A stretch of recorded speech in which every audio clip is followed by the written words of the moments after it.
Tiebout, Smelly Gang, Slattery Avenue, Crips versus YG's MacBullos the Threes. So, we back. As for most neighborhoods in NYC, at glance, you see pedestrians, children commuting to school, just the everyday hustle and bustle. If you know, you know, every corner has a story. There is a lot going in the dark underbelly of the hood. In this story, we elaborate on the events from a prior entry. So, we go to Tiebout Avenue, the Crips, Slattery crew versus the YGs. These particular sets have been warring for some time, and are in close proximity. As of recent, Bronx drill rapper, Sandman, hails from this neighborhood. They jack Smelly Gang, and they do not rock with the YGs, who were documented to harbor the Threes in the previous decade. He is mentioning issues with Bronx drill rapper, D-Thing, and states they have beef with the Deuce, 182nd Street. So, in 2009, a lot of guys got indicted from this area for selling drugs. Names like Doogie, Bubba, Turk, Blue, Reese, Black, and P might ring a bell. By 2013, after the passing of CHANNELS, which we covered in the previous Slattery video, the crew was involved in shootings and multiple stabbings, including a stabbing that took place at a bodega during CHANNELS' wake. One notable situation took place one summer a few years back, June of 2016. Carl Ducasse and a friend had gone out on a Friday to get a milkshake from a bodega around the corner from where he lived, but he never made it back. The police said he had been fatally stabbed in the chest during a robbery around 11:20 p.m. near the corner of East 175th Street and Walton Avenue, a block from the apartment where his mother had been waiting for him to return. Carl Ducasse's friend, a classmate who was visiting from Brooklyn, told detectives and Mr. Ducasse's family that they had been approached by two men the friend thought were from a nearby homeless robbery around 11 on a Friday to get a milkshake from a bodega around the corner from Dallas got milkshakes? Where he lived, but he never made it back. New York. I just need to get rich first. The police said he had been fatally stabbed in the chest during a robbery around 11:20 p.m. near the corner of East 175th Street and Walton Avenue, a block from the apartment where his mother had been waiting for him to return. Carl Ducasse's friend, a classmate who was visiting from Brooklyn, told detectives and Mr. Ducasse's family that they had been approached by two men the friend thought were from a nearby homeless shelter as they headed back to the apartment. Turns out, the two men was Tristan, aka Wizzy, and Eustace, Slattery Boy Crips. The two men demanded money, $2, but Carl said he did not have any. $2? Motherfuckers robbing people for $2? Patting him down and when was this? Trying to see if he did have money. His cell phone dropped. Once his cell phone dropped, he went to go pick it up and Eustace stabbed him. As the attackers fled. Yo, this seems like the stupidest shit. Like, I don't know if I'm like listening to this shit wrong. They put up on boy, said, "You got $2? No, I don't." Dropped his phone. He tried to went pick it up and they stabbed him. Motherfucker, is he one deep? He's one deep and they're two deep, and then they still stab him? Like you couldn't jump him or something? Was Tristan, aka Wizzy, and Eustace, Slattery Boy Crips. The two men demanded money, $2, but Carl said he did not have any. They were patting him down and trying to see if he did have money. His cell phone dropped. Once his cell phone... Just grab his cell phone. What the fuck? At least, I don't know if you could sell it, but at least try. Try to get a phone. At least more than $2. Phone dropped. He went to go pick it up, and Eustace stabbed him. As the attackers fled, Carl Ducasse collapsed, and his friend ran back to Mr. Ducasse's mother's apartment to get help. 184th Street, Tiebout, is occupied by Smelly Gang. Lil TJ, Bronx rapper, is publicly known to have been friends with Smelly. Smelly was in front of his building on East 182nd Street near Valentine Avenue in Fordham Heights. At about 8:20 p.m., a fatal encounter began when Smelly and another man approached a dude named Hector. Allegedly, they were offering to sell Hector a mini dirt bike, worth about $300, for $80. He agreed to the price and took the bike, but about 10 minutes later Smelly came back with a large group and demanded the motorcycle back. When Hector refused to return it, Smelly punched Hector several times before Hector pulled a knife and plunged it into Smelly's chest. After he collapsed, Hector and his girlfriend carried the bike up to their apartment. On May 3, 2017 at 54 East 182nd Street, Eustace came upon Ruben, 54, in a building stairwell and robbed him. He pointed what appeared to be a firearm, but was actually a BB gun, at the victim and told him to give him money or he would kill him. Eustace took Padilla's wallet, cell phone, cash, and debit card, among other belongings. He was arrested on July 20, 2017. As some of you may know, 184th Crips does not get along with 182nd. On or about July 19, 2019, 3 individuals appeared to interact with each other on the northwest corner of East 182nd Street and Tiebout Avenue in the Bronx. Following this interaction, the defendant mounted his bicycle and stopped at the center of the same intersection. At about 6:41 p.m., one of the unapprehended individuals went to 2269 Tiebout Avenue, displayed a .380 caliber semi-automatic pistol, and fired approximately 7 She doing push-ups while upside down? shots in the direction of an individual. The individual was shot twice, once in the lower abdomen and once in the right forearm, and later removed to the hospital by ambulance.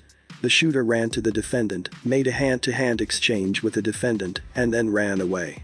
The defendant fled on his bicycle southbound on Tiebout Avenue and westbound on East 181st Street toward 2120 Ryer Avenue, which houses the NYPD 46th Precinct. A detective, who seen the shooting, found a .380 Taurus, which he heard hit the ground by an unmarked police vehicle. Moving along. So, a reputed teenage gang member with 3 gun busts in 4 months had his bail reduced by a Bronx judge, allowing him to get out of jail and allegedly fire a random shot that killed an innocent father of 2.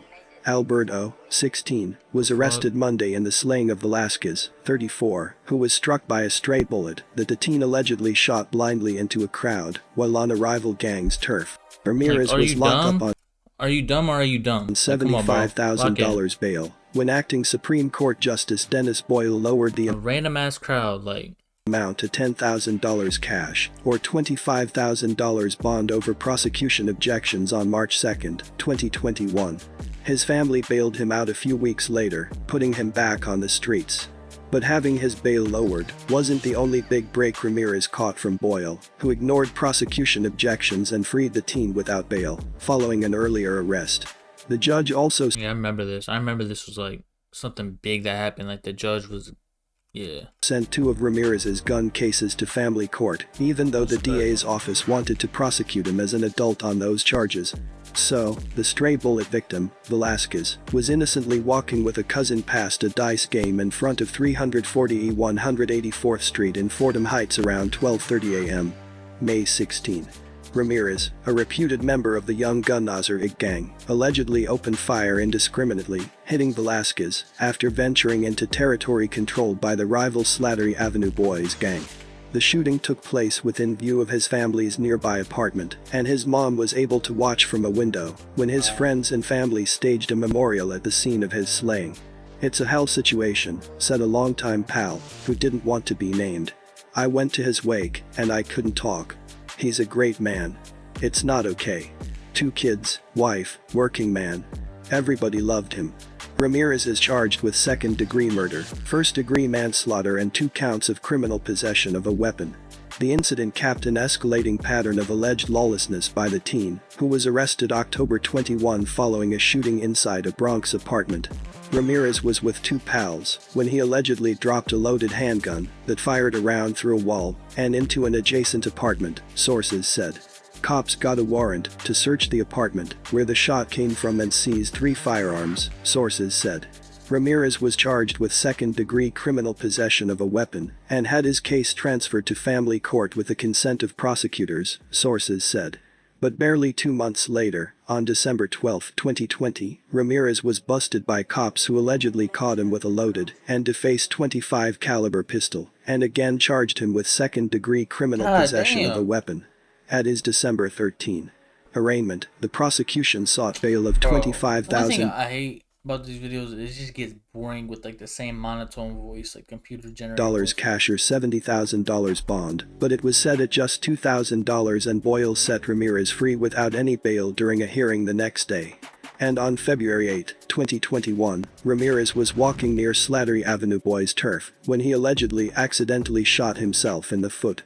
He told cops he'd been confronted by 3 males, one of whom asked where he was from before shooting him, but surveillance video showed that he apparently shot himself while crossing Ryer Avenue at East 184th Street. Ramirez was arrested on February 23 and charged with reckless endangerment, criminal possession of a weapon and falsely reporting an incident, sources said. As if this wasn't enough, this next situation is also linked to the same judge. It's just me or this man just keeps dropping a gun and shooting himself. And shooting, quit dropping the gun. Like, what the fuck? Is your pants too loose? What's going on? Ironically, in the same neighborhood. On October 24th, Coma was shot in the head around 8:45 p.m. The murder took place on Ryer Avenue near East 182nd Street in Fordham Heights by a crew of YGs who sought payback for the beating of one of their own. According to cops and police sources, law enforcement sources said that the YGs may have mistaken Coma for a member of the Crips or was simply out for blood. Either way, the victim was allegedly a completely innocent kid. Nice. 3 people have been apprehended since the murder. The first person arrested was Steven Mendez, 17, who allegedly pulled the trigger. Mendez had been indicted prior on first-degree assault, first-degree robbery and felony gun possession charges, stemming from his role as an accomplice in the July 17, 2020, armed robbery in the Bronx. The victim was shot in the leg during the crime. Mendez, who was 16 at the time, was prosecuted as a youthful offender in the case. He pleaded guilty and was temporarily placed in a non-secure facility pending sentencing. Fuck about anything that's going on. He don't care about his life, nothing. In May, acting Bronx Supreme Court Justice Dennis Boyle then granted him probation over prosecutors' objections to send the teen to prison. Mendez already had at least 3 other busts on his record, including the 2019 gun case in which he allegedly slapped his mother with an open hand and... What the fuck? What are we doing right now? I told y'all you didn't care about his life. This motherfucker slapping his mom. Like, motherfucker's just disrespectful. And the teen. I don't give a fuck how bad my mom gets me mad. I'm never put my hand on my mom. Like, what is going on, bro? We got this motherfucker keep dropping a gun and shooting himself and shooting other people, just dropping a gun, and then you got this dude slapping his mom and shit. Like, what's going on? Like, these are do-bads. These are different. Leg during the crime. Mendez, who was 16 at the time and was temporarily Supreme Court Justice Dennis Boyle then granted him probation over prosecutors' objections to send the teen to prison. Mendez already had at least 3 other busts on his record, including the 2019 gun case in which he allegedly slapped his mother with an open hand and pulled a loaded .357 handgun on her. The teen... I didn't even listen to the next part. This motherfucker slapped his mom. You know damn well, like, as a male, you know you can beat the shit out of any female.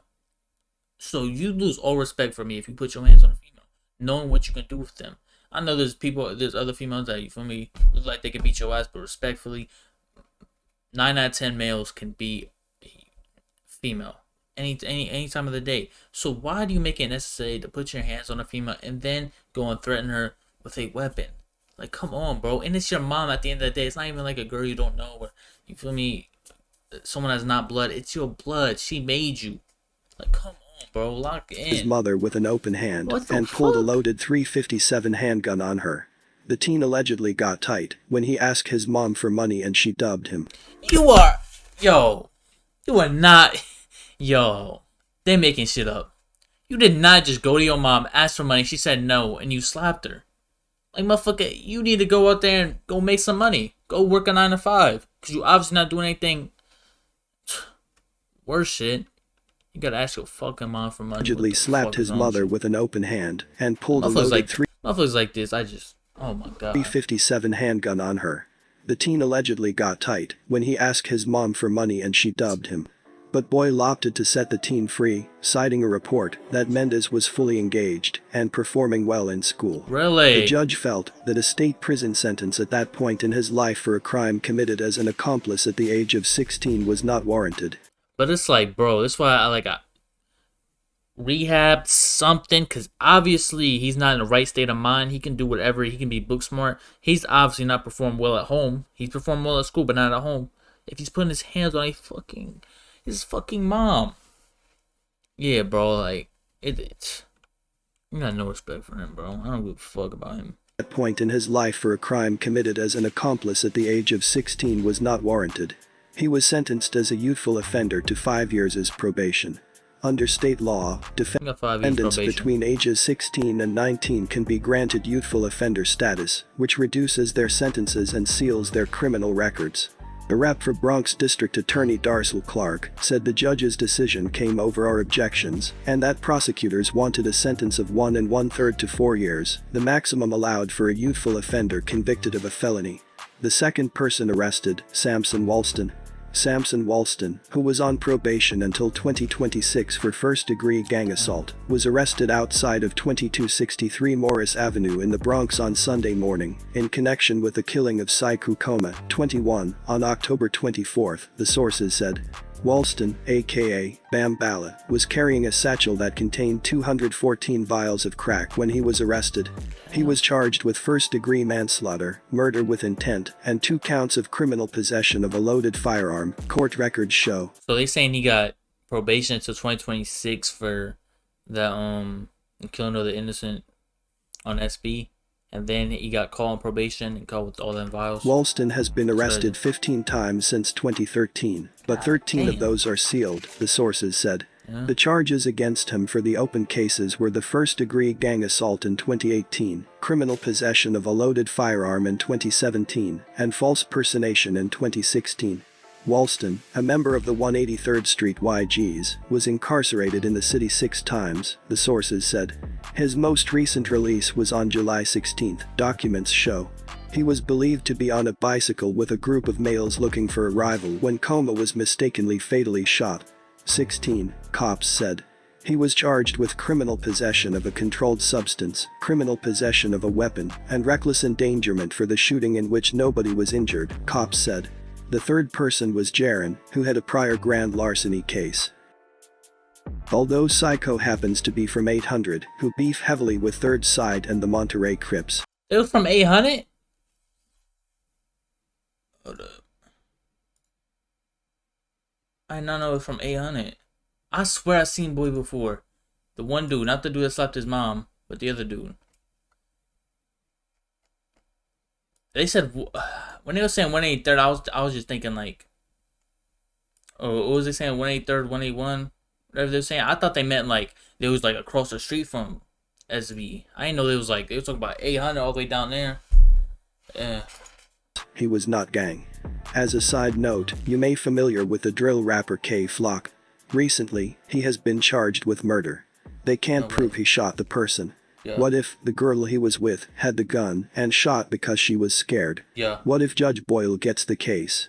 Just a thought. Moving along. Ronald Gardner. Oh, it's probably like an old video. Nah, if you got the me, aka Blue, aka Raw, he got his judge, was someone we mentioned earlier and was a part of the indictment in 2009.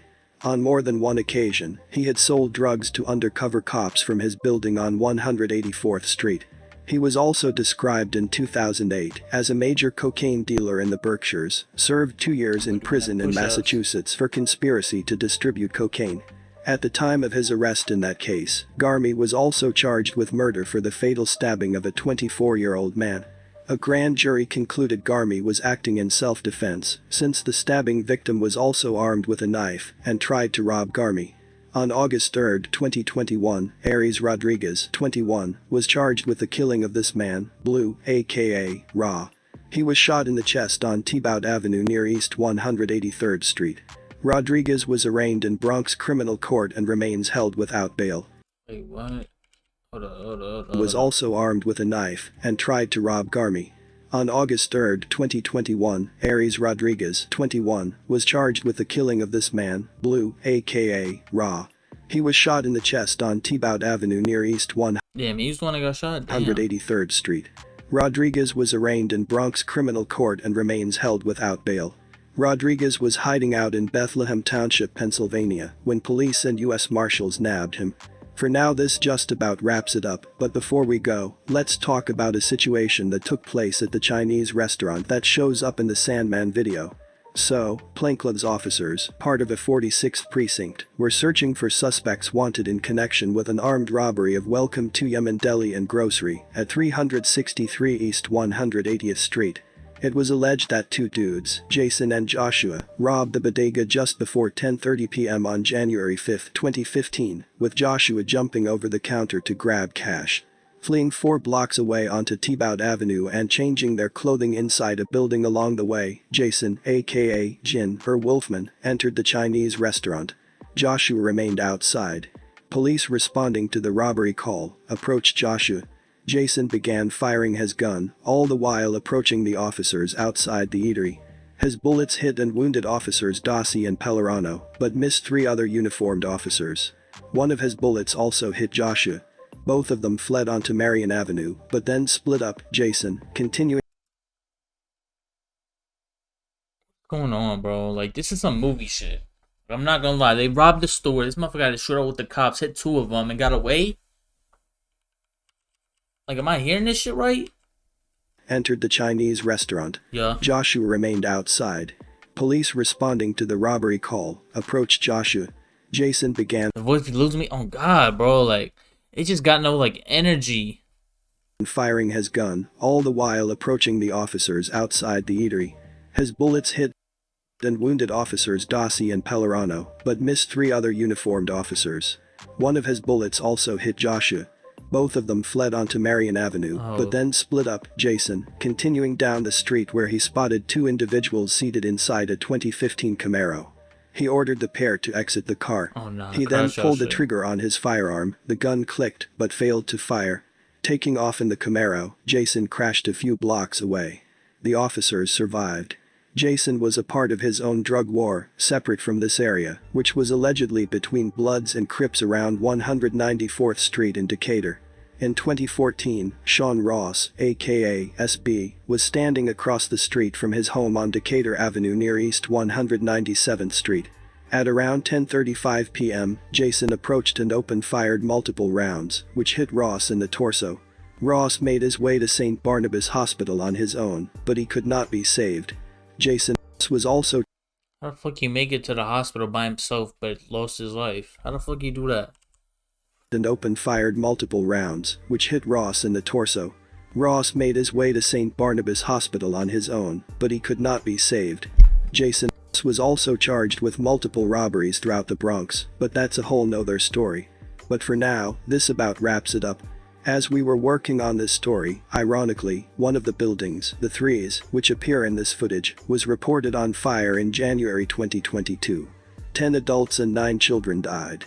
Prayers go out to the families. I remember that. But as always, stay low, and thanks for watching. That's a beast. Yeah, bro, I'm not gonna lie, bro. It's the voice, bro. That's all it is.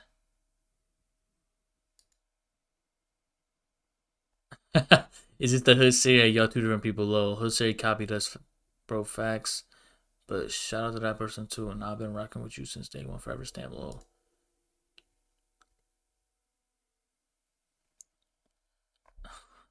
Bro, like, it's just like the same thing with Chicago Scene 88. Like, Chicago Scene 88, like, I can't do anything else. Like, I literally gotta have my phone, like, fucking right here. I gotta make sure I read everything and shit like that. Make sure I don't miss anything.